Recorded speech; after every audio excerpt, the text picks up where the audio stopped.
কি ফিলিস্তিন নামটা শুনে এড়িয়ে যাচ্ছেন? যান, এড়িয়ে যান। কেননা ফিলিস্তিন তো আর আমাদের বাংলাদেশ না। কোনো সমস্যা নেই, এড়িয়ে যান। কিন্তু একটা কথা মনে রাখবেন, সেই কাল কিয়ামতের দিন যখন আল্লাহ আপনাকে প্রশ্ন করবে, তখন কি করবেন?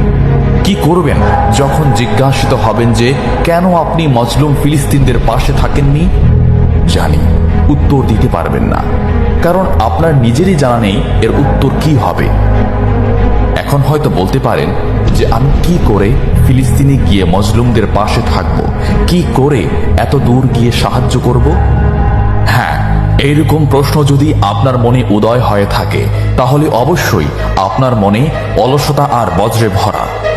এই আধুনিক যুগে অস্ত্রের চেয়ে পাওয়ার হচ্ছে মিডিয়া, তাই মিডিয়ায় বেশি বেশি করে তা প্রচার করুন। হ্যাশট্যাগের মাধ্যমে প্রতিবাদ করুন। এই ক্ষুদ্র প্রতিবাদ একদিন অনেক বড় প্রতিবাদ হয়ে দাঁড়াবে। বিজয় একদিন ইসলামেরই হবে ইনশাআল্লাহ। এটা আমার কথা নয়, এটা এই মহাবিশ্বের প্রভুর কথা। একটা কথা মনে রাখবেন, ক্ষুদ্র ক্ষুদ্র বালিকণা, বিন্দু বিন্দু জল গড়ে তুলে পাহাড় পর্বত, সাগর অতল।